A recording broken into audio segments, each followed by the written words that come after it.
Hello and welcome to the very first part of Everyday English Expressions. Today we are starting a very special project. This video is the first of a 4-part series designed to take you from the basic classroom rules to the real talk of the streets.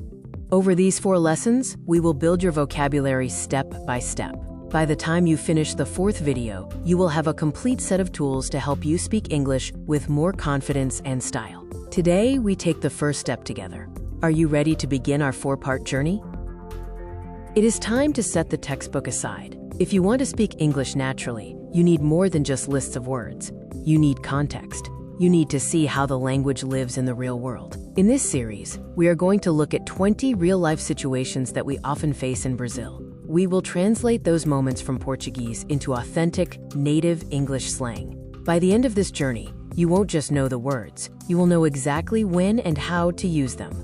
We are moving from classroom English to real-world confidence. Here is how we'll do it. You will look at the bold text for the English slang being discussed. Always check the torn paper for the exact Portuguese equivalent. Read the speech bubbles to see exactly how we use it in real life. Shall we look at our first situation? First, we have a very helpful phrase, sure thing. Think of this as a warmer, more relaxed way to say you're welcome, or yes, of course. If a friend thanks you for a small favor, you can simply say, sure thing. It tells the other person that helping them was no trouble at all. It is a great way to sound helpful and friendly at the same time. Next, let's look at cheers. This is one of the most versatile words in the English language. In a casual setting, it can mean 3 different things: thank you, goodbye, or what you say when you touch glasses before a drink. It is a very common way to show a positive attitude in a short, simple word. It is the sound of a friendly conversation. First, we have a word for a specific type of person, stingy. When we call someone stingy, we mean they really do not like to spend money, even when they should. It describes someone who is not generous and always looks for the cheapest option, often making others feel uncomfortable. It's the opposite of being open-handed. Next, let's look at a phrase for the items we buy, a ripoff. Have you ever paid a lot of money for something, only to realize it wasn't worth it? That is a ripoff. We use this to describe something that is unfairly expensive or poor quality for the price. If a simple bottle of water costs $10, you might say, what a ripoff. It is all about the value of your money.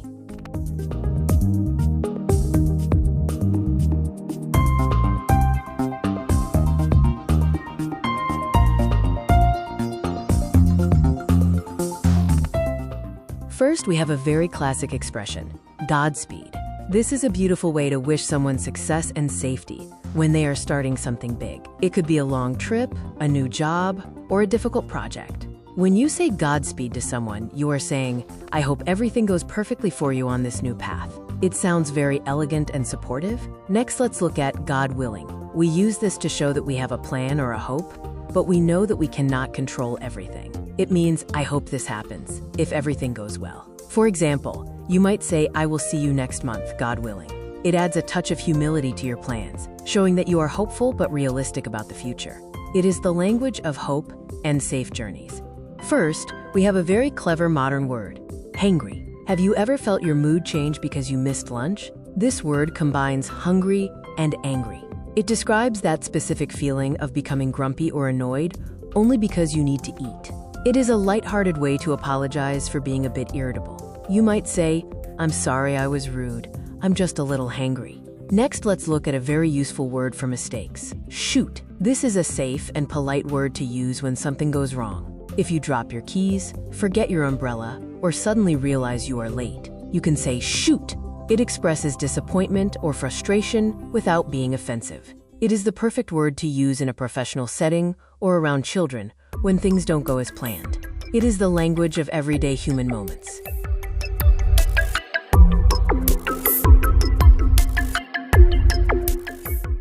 First, we have a phrase for when you need to set a firm boundary. Heck no. This is a strong, informal way to say no. It is more powerful than a regular no, but because we use the word heck, it is still safe to use in most casual or semi-professional situations. If someone asks you to do something impossible or something you strongly disagree with, you say heck no. It shows you are serious, but still polite. Next, let's look at big time. This is a fantastic expression to use when very much just isn't enough. It means something happened on a huge scale, or completely. If you made a mistake that affected everyone, you didn't just mess up, you messed up big time.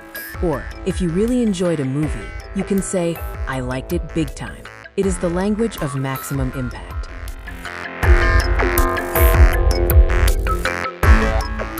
First, let's look at an expression for those difficult days, a long face. Imagine someone who is so sad or disappointed that their chin drops and their whole face looks stretched downward. When we say someone has a long face, we are describing that visibly grumpy or unhappy look. It's a very common way to ask a friend what is wrong. You might say, why the long face? Did something happen? Next, we have a fantastic compliment, down to earth. This describes a person who is practical, realistic, and very easy to talk to. They don't act like they are above anyone else. They stay close to the ground or the earth. If you meet a famous person who is humble and friendly, you would say, wow, they are so down to earth. It is the opposite of being stuck up or arrogant. It is the difference between a bad moment and a great personality.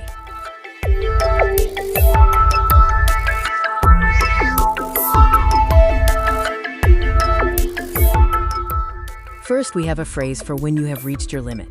Get lost. This is a very direct and aggressive way to tell someone to go away.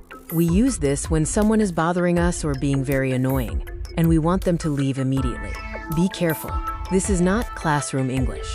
Use it only when you are truly angry and want to end the conversation. For example, I've heard enough of your lies. Get lost. Next, let's look at a label no one wants to have. A snitch. In the real world, trust is everything. A snitch is a person who tells an authority figure, like a teacher, a manager, or the police, about something bad someone else did. It describes someone who betrays a secret to get someone else in trouble.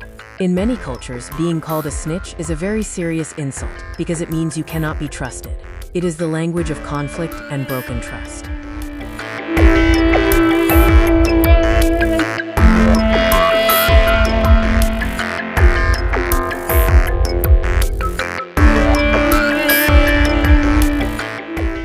First, we have a very specific slang term, pothead. This is a common informal word used to describe someone who smokes marijuana very frequently. It is important to know that while it is used widely in pop culture, it can sometimes be seen as a negative label. It implies that the person's identity is centered around their habit. You might hear it in movies or songs when describing a specific chilled-out lifestyle. Next, let's look at a much softer expression, lazy bones. This is a classic, almost old-fashioned way to call someone lazy. What makes it special is that it isn't usually a mean insult. We use it with friends or family when they are refusing to get out of bed or do their chores. If your friend is still in pajamas at noon, you might say, "Come on, lazy bones, we have work to do." It is a mild, sweet way to be annoyed. One describes a habit, the other describes a moment of rest.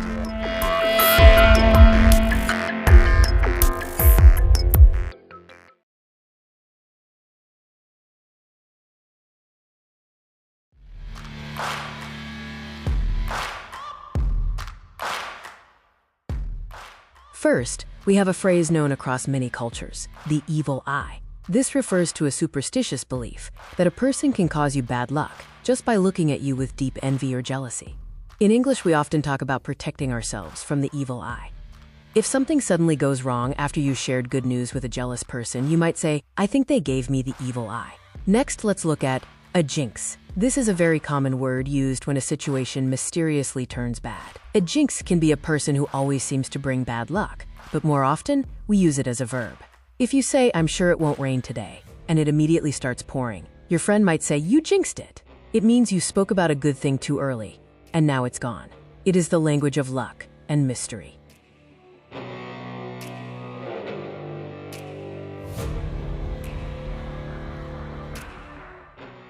First, let's look at a word you will hear constantly, geez. This is a very versatile, safe word. It allows you to show a reaction without being rude or offensive. If you are surprised, you may say, "Geez, I didn't see you there." If you are annoyed by a long line, you might say, "Geez, this is taking forever." It is the perfect, all-purpose reaction for a student of the streets. Next, we have a very fun way to leave, toodles. This is a lighthearted, slightly silly way to say goodbye. It's a bit old-fashioned, which is why it sounds so charming and friendly today. We usually use it with close friends or family when we are in a great mood. It's like saying goodbye, have a lovely day, but in just one playful word. It is the language of personality and play.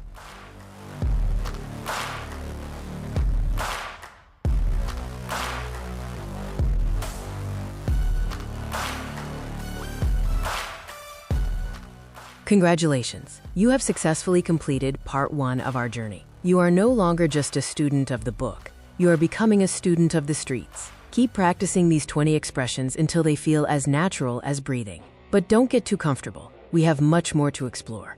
In part 2, we will dive even deeper into the colorful heart of the language.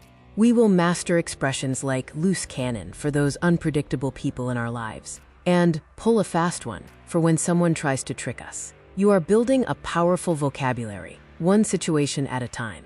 I'll see you in the next video. Are you ready for the next level?